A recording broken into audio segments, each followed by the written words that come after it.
Okay,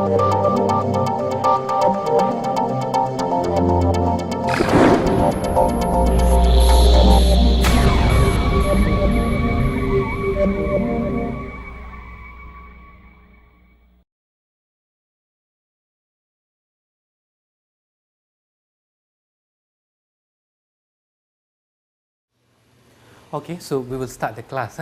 Okay, my name is Nanda. Okay, I will be your tutor for this subject, CBOP 3203, Object-Oriented Programming. Okay, actually this is another programming subject because earlier you have taken C programming.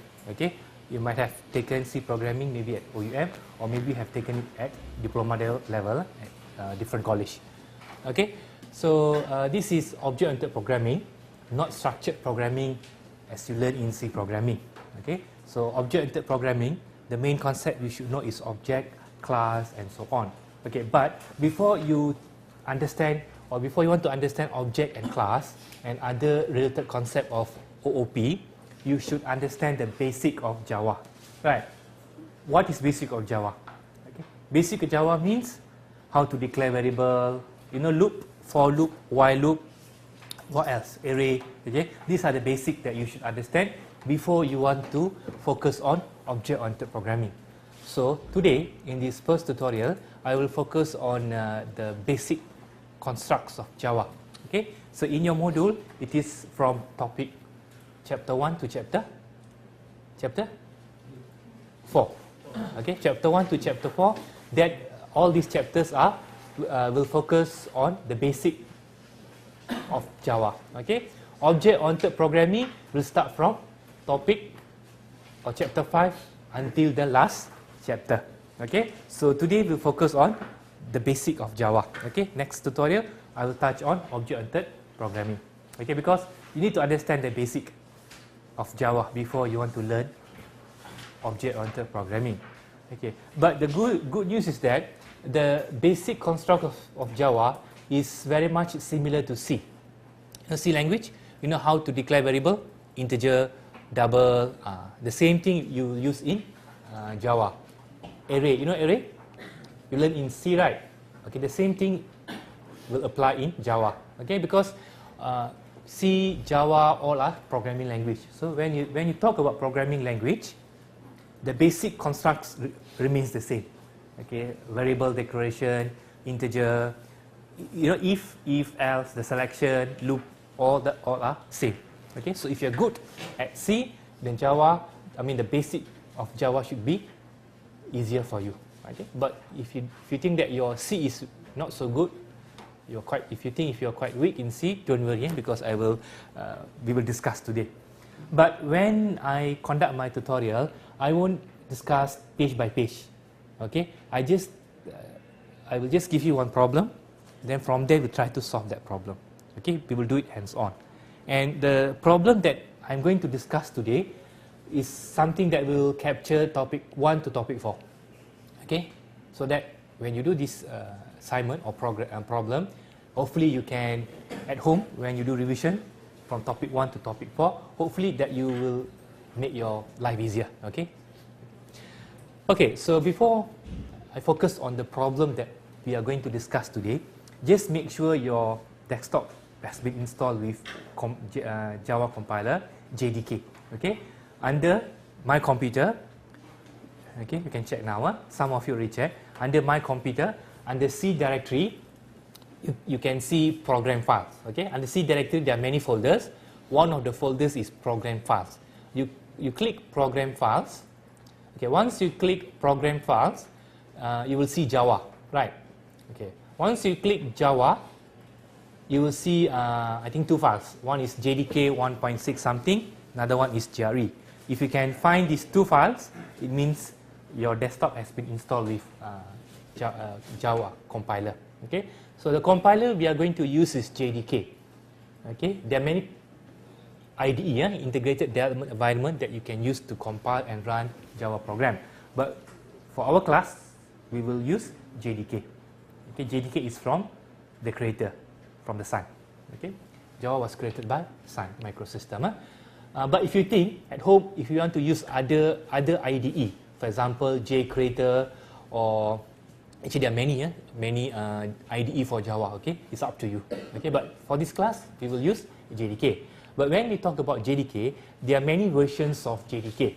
The earlier one, I think in the 90s, 1.1. Then they had 1.2. Okay, the current one, I think that the latest they have JDK 7. That's the latest one. But we are going to use 1.6. Okay, 1.6 also known as JDK 6. Okay. But if you want to use JDK 1.4, JDK 1.3 is okay, no problem. Okay, but I encourage you to install JDK 6, or sometimes they call it JDK 1.6. So the one we are going to use JDK 6. Okay. Okay, at home, if you want to install this JDK 6, you can go to this website. You can go to Sun's website. This is a link. Okay, you type HTTP. Then you www.oracle and then what? .com/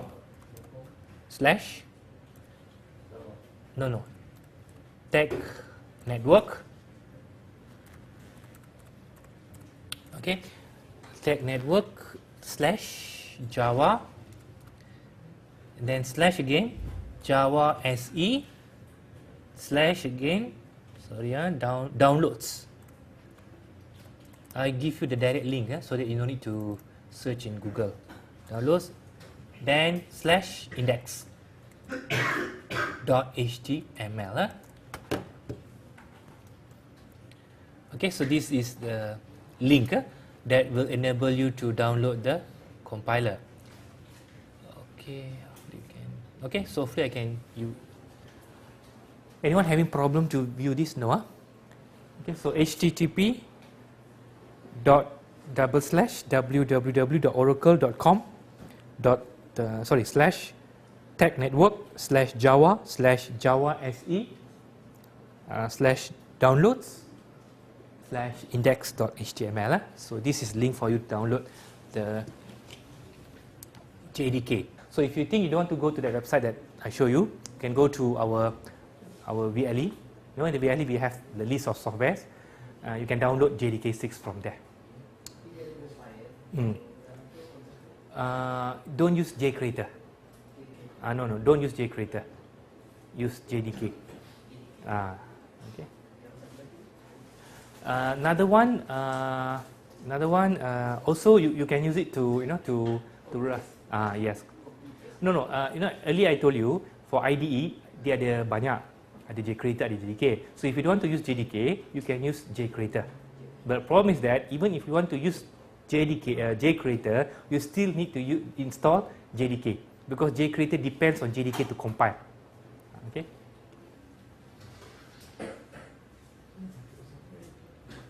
So I'm installing JDK in my. Okay, once you go to the website, you can download the file. Okay, I mean the installer. Okay, so once you download to your desktop. So when you download to your desktop, this is the file. Okay, that you need to download from your desktop. Okay, once you download the installer here. Okay, once you download, okay, so you will download this file. Okay, actually there are two files you need to download. One is JDK, another one is JRE. Okay, so you can see two files here that I managed to download from that website. Okay, JDK is a compiler. What is JRE?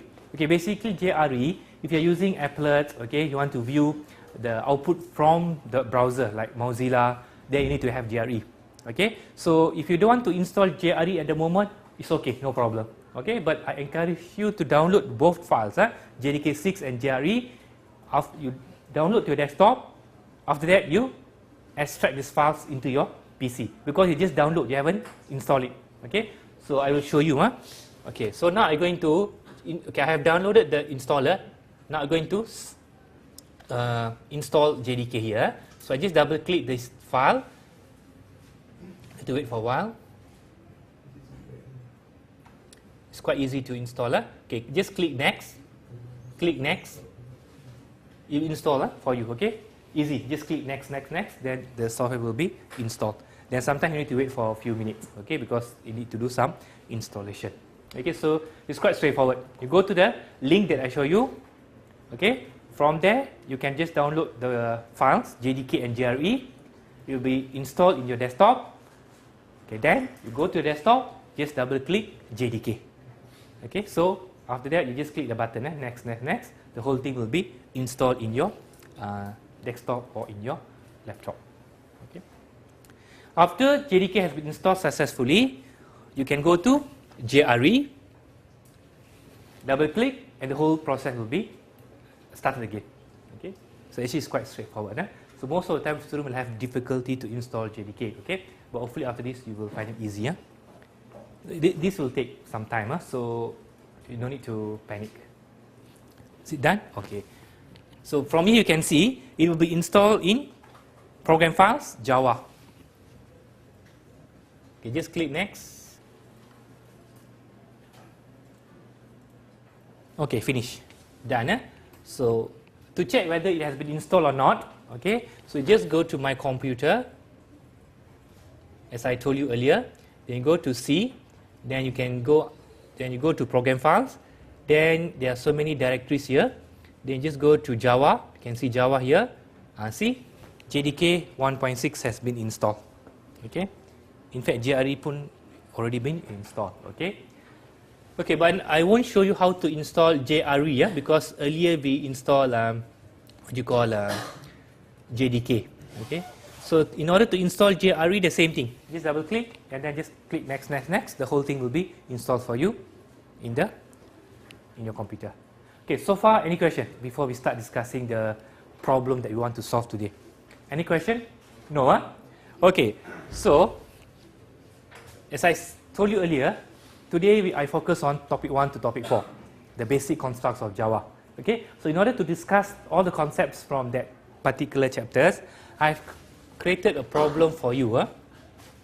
Okay, this is the problem. Okay, so this is the problem that I have prepared for you.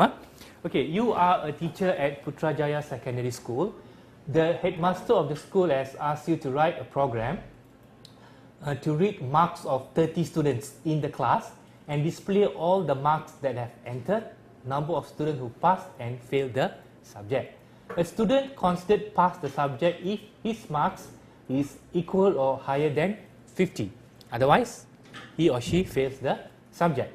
So your problem is you need to write a structured Java program to solve the above problem.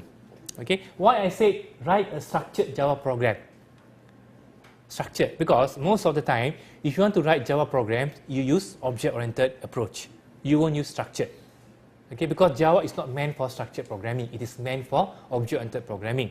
Of course, you can do Java for structured programming, but you're not making use Java to the fullest. Okay, so that's why I just put structured Java program. But since this is first tutorial, you need to understand the basics of Java. So that's why I put write a structured Java program. Okay, because you need to get the facts correct at the first place. Okay. Okay. Anyone have difficulty to understand this scenario given? Okay, it's quite straightforward. Okay. Can you tell me what is the input for this problem? What is the input and what is the output? Input is how many marks? 30 marks. Okay, that's the input. Any other input? No. No, that is not input. Okay, that is process. Okay, but don't worry about the process. Just tell me input and output. Input is 30 marks of students. Okay. Okay, what is the output? Okay, let me highlight here. So the input is marks. Sorry. Marks of 30 students. Okay, this is the input. Okay, what's the output? Score what?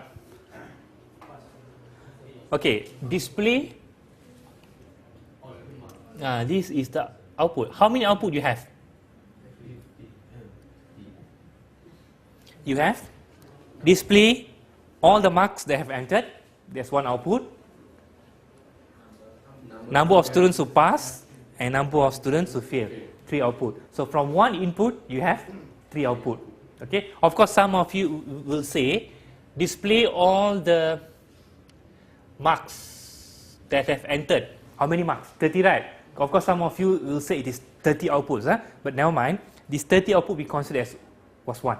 Okay, so you have one output here, that is all the marks that have entered, number of students who passed, second output, and the third output is number of students who failed. So from one input, you have 3 outputs. So what sits in between? Input, output, in between? Process. Okay? Okay, so if you do programming, these are the things that you should do, because most of the time, the assignment and also in the exam, student will read the problem and they will straight away write the codes. So that's where they will get into problem. Okay, so you need to think like this. What is the input? What is the output? Okay, once you have input and output, then it's easy for you to figure out the process. Okay, so far any question?